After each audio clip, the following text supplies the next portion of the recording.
Eu estou em mãos de um galão com a capacidade para 10 litros de água. No entanto, mesmo com todo esse potencial, se esse galão estivesse cheio e eu precisasse virá-lo para ter acesso a toda a sua água de uma forma quase que instantânea, eu teria esse gargalo aqui, como dificultador. Ou seja, ele estaria dificultando para que eu pudesse ter acesso a toda a sua água de uma forma mais rápida e fluida. O mesmo pode ocorrer com a economia de um país quando se é priorizada uma modalidade de transporte inadequada, ou seja, um sistema de transporte que, ao invés de contribuir para a fluidez da economia, ele acaba funcionando exatamente como o gargalo desse galão. E será isso que nós veremos em uma série composta por 5 aulas. As vantagens e desvantagens das principais modalidades de transportes utilizadas no Brasil e de que forma elas estão influenciando na economia do nosso país e nos valores dos produtos adquiridos pelo consumidor brasileiro. Eu sou o professor Hélio e sejam bem-vindos ao Fique Antenado.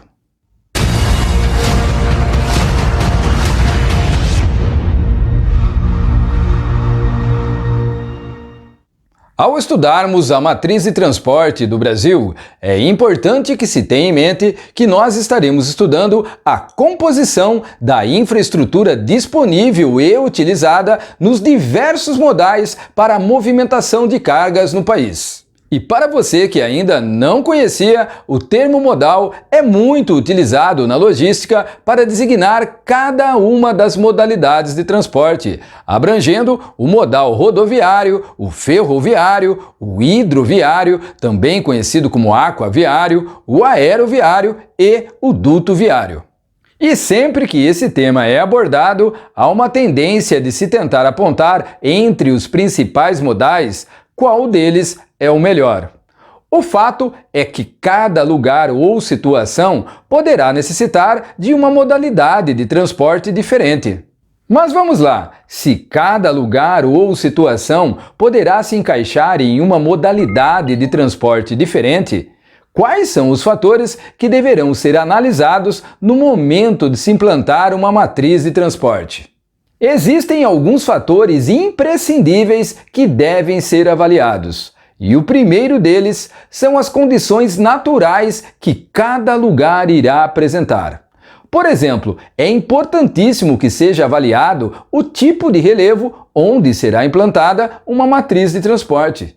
Pois tanto o modelo ferroviário como o hidroviário são muito difíceis e custosos de serem implantados em regiões planálticas, que são aquelas regiões compostas por um relevo mais alto e acidentado. As embarcações, por exemplo, tenderão a enfrentar fortes correntezas, que se transformarão em um grande dificultador para a navegação. Sem contar que em regiões planálticas, as embarcações possuem a necessidade de superarem alguns obstáculos geográficos para se deslocarem de uma parte mais baixa do relevo para uma parte mais elevada deste relevo, e vice-versa. E, em alguns casos, para que isso seja possível, torna-se necessário a construção de eclusas, que irão funcionar como uma espécie de elevadores para as embarcações. Mas é aí que surge um segundo fator que também deve ser avaliado no momento de se implantar uma matriz de transporte, que é a questão do custo-benefício. No caso da construção de eclusas, isso certamente permitirá com que as embarcações cheguem a lugares que até então seriam inalcançáveis para elas. Isso certamente é um benefício, mas a que custo? O mesmo vale para a implantação de ferrovias em regiões montanhosas ou serranas, pois a construção de ferrovias por si só já exigem volumosos investimentos, muito maiores que a construção de rodovias. E se a implantação de uma ferrovia ocorrer em uma região onde o relevo não for favorável, é bem provável que o seu benefício não supere os custos da sua implantação, pelo menos não a curto ou a médio prazo. Uma outra questão natural a ser levada em consideração é a extensão territorial da região ou país onde se pretende implantar uma matriz de transporte. Afinal de contas, saber se o percurso será curto ou longo é crucial no momento de se determinar qual modalidade deverá ser priorizada. Tanto que, entre todos os pontos a serem avaliados, a distância da viagem é, sem dúvida alguma, o principal deles. O Brasil, por exemplo, é o quinto maior país do mundo em extensão territorial. E por esse motivo, o primeiro e mais importante ponto a ser priorizado ao se pensar na implantação de uma matriz de transporte para o nosso território seria, sem dúvida alguma, encontrar uma modalidade que se enquadrasse a viagens de longa distância. E tudo isso para que a poluição fosse a mínima possível e o frete não encarecesse os valores dos produtos e mercadorias ao ponto da população possuir dificuldade de adquiri-los. E vamos estudar a partir de agora sobre cada modalidade de transporte, a começar nessa primeira aula pelo modal rodoviário. Em geral, como o transporte rodoviário possui o preço de frete superior ao hidroviário e ao ferroviário, ele acaba sendo mais adequado para viagens de curtas distâncias e para o transporte de mercadorias de alto valor agregado ou perecíveis, que são aquelas mercadorias que estragam em um curto espaço de tempo e que, por esse motivo, precisam de uma agilidade maior na sua entrega. Dessa forma, o modal rodoviário deve ser encarado como um tipo de transporte rápido e versátil, embora ele seja um dos mais poluentes e custosos devido ao elevado consumo de combustível e principalmente por conta da manutenção das rodovias. E vamos ver a seguir as principais vantagens e desvantagens do transporte rodoviário de cargas no Brasil. Entre as vantagens do modal rodoviário, iremos encontrar a adequação para curtas e médias distâncias, principalmente quando feito dentro da área urbana. Entre as principais vantagens do modal rodoviário está a integração de todos os estados brasileiros, pois nos dias atuais é possível fazer com que uma carga chegue a qualquer estado do Brasil por uma rodovia. Isso, por exemplo, não é possível de ser feito pelo modal ferroviário ou hidroviário. Há também a maior flexibilidade, sendo a única modalidade de transporte que oferece a possibilidade do serviço de entrega porta a porta.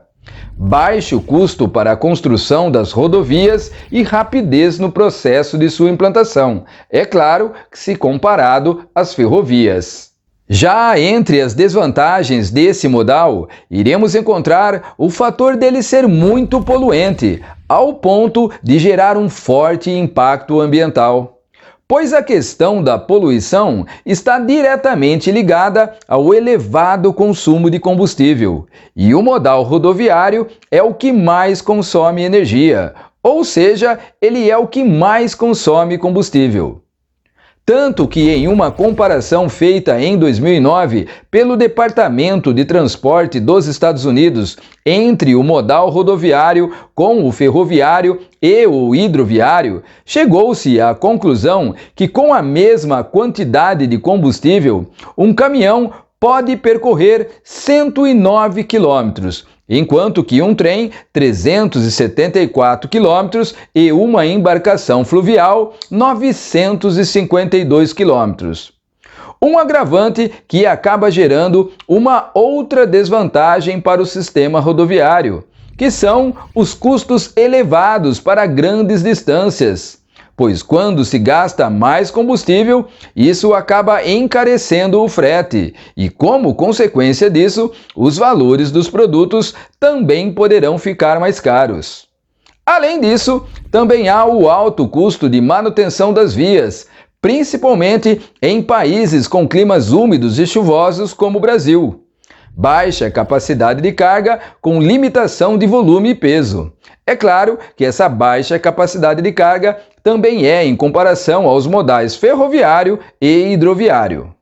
Tanto que a tabela a seguir nos permite fazer uma comparação muito clara sobre o quão o modal rodoviário acaba sendo mais custoso se utilizado para longos trajetos, tendo uma menor capacidade de carga e maior poder de poluição se comparado a outros modais, como a cabotagem, que é o transporte marítimo entre portos de um mesmo país, e ao modal ferroviário. Resumindo, excluindo o modal aéreo, o transporte rodoviário perde para os demais em custo, consumo de combustível não renovável, geração de poluição, capacidade de carga e até mesmo no que se refere à incidência de acidentes fatais. Atualmente, o Brasil possui 1,72 milhões de quilômetros de rodovias, o que corresponde a 65% dos modais do país, sendo que apenas 12,4% dessa malha rodoviária está asfaltada. É isso mesmo que vocês acabaram de ouvir. E não parou por aí. E desses 12,4% da malha rodoviária brasileira que está asfaltada, estima-se que 61,8% estejam em condições ruins ou péssimas. Dessa forma, isso nos permite dizer que apenas entre 3% e 4% das rodovias brasileiras sejam realmente boas. E 3 fatores podem ser considerados os principais responsáveis pelo sucateamento das rodovias brasileiras. Além da falta de vontade política, a priorização inadequada do modelo rodoviário e a predominância de climas chuvosos, pois o desgaste da pavimentação tende a ser mais acelerado em locais que são contemplados por chuvas frequentes. Mas é claro que quem mora na região sudeste, principalmente no estado de São Paulo, acaba tendo uma sensação diferente, justamente por estar morando onde estão as boas rodovias. No entanto, essa não é a realidade do restante do país. Mas tudo acaba tendo o seu preço. Percebendo que o custo com a manutenção das rodovias estava ficando elevado, em 1969 o governo brasileiro acabou criando um imposto que ficou conhecido como Taxa Rodoviária Única, a famosa TRU, que pelo menos em tese deveria ser totalmente voltado para cobrir os gastos com a modalidade rodoviária. Mas o abuso não parou por aí. E, em 1986, eu diria que até com um certo requinte de crueldade, o governo brasileiro acabou substituindo a taxa rodoviária única pelo IPVA, que significa Imposto sobre a Propriedade dos Veículos Automotores. Reparem que a população continuou a pagar pelo imposto, mas agora a verba arrecadada deixou de ser 100% voltada para a manutenção das rodovias. Uma desculpa perfeita para que na década de 90 os governos estaduais passassem a privatizar as suas rodovias, enchendo-as de pedágio e fazendo com que a população pague 2 vezes pelo mesmo serviço. Nos dias atuais, até os motociclistas que causam dano zero às rodovias estão sendo obrigados a pagarem valores abusivos de pedágio. Alguns desses exemplos podem ser encontrados na rodovia Dom Pedro I, em São Paulo, e na rodovia Washington Luiz, também em São Paulo. Não à toa, nós somos um dos países que possui a maior quantidade de praças de pedágio, além de também estarmos entre os países que possuem os pedágios mais caros do planeta. E isto está se refletindo no bolso de quem? Se compararmos a matriz de transporte brasileira com a de outros países com o mesmo porte territorial, veremos que o Brasil é o país que mais faz o uso do modal rodoviário. E é claro que a esse ponto da aula, muitos de vocês já devem estar se perguntando se a grande extensão territorial do Brasil e o clima chuvoso de boa parte do território brasileiro já são suficientes para chegarmos à conclusão que o modal rodoviário não deveria ser priorizado no nosso país. Por quais motivos isso foi feito? A priorização do modal rodoviário no Brasil está diretamente associada à forma como ocorreu a industrialização do país. A industrialização no Brasil acelerou-se a partir da década de 1930 no governo de Getúlio Vargas. Na sua gestão, o governo Vargas implantou indústrias de base e de bens de consumo não duráveis e também começou a implantar algumas rodovias para estimular a entrada de indústrias automobilísticas no país. Mas foi só na gestão de Juscelino Kubitschek, o famoso JK, entre 1956 e 1961, que esse processo de rodoviarização do Brasil realmente ganhou força. Juscelino Kubitschek queria desenvolver um tripé industrial, pois nós já tínhamos desde o governo Vargas uma indústria de base e de bens de consumo não duráveis já consolidada. Portanto, Juscelino Kubitschek pretendia, através da rodoviarização do país, criar condições para que nós pudéssemos ter de vez indústrias de alta tecnologia no país, principalmente as automobilísticas. Pois não faria sentido tentar vender carros em um país onde eles não teriam por onde circular. Dessa forma, Juscelino Kubitschek acabou ignorando totalmente a grande extensão do território brasileiro ao priorizar o modelo rodoviário para atrair essas empresas transnacionais, um preço muito alto que sentimos até os dias atuais.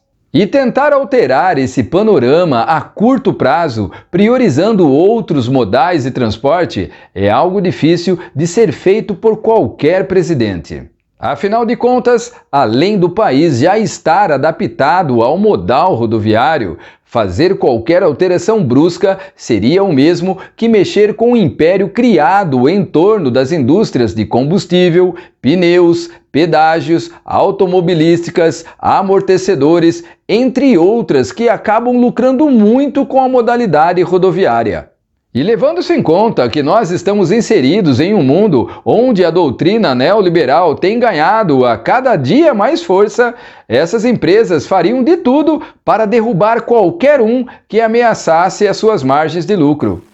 E eu espero que vocês tenham gostado da aula de hoje e não se esqueçam de se inscreverem no canal, de curtirem esse vídeo e ativarem o sininho para ficarem por dentro de todas as novidades. Enquanto isso, um grande abraço a todos e até a próxima aula, que será sobre o modal ferroviário.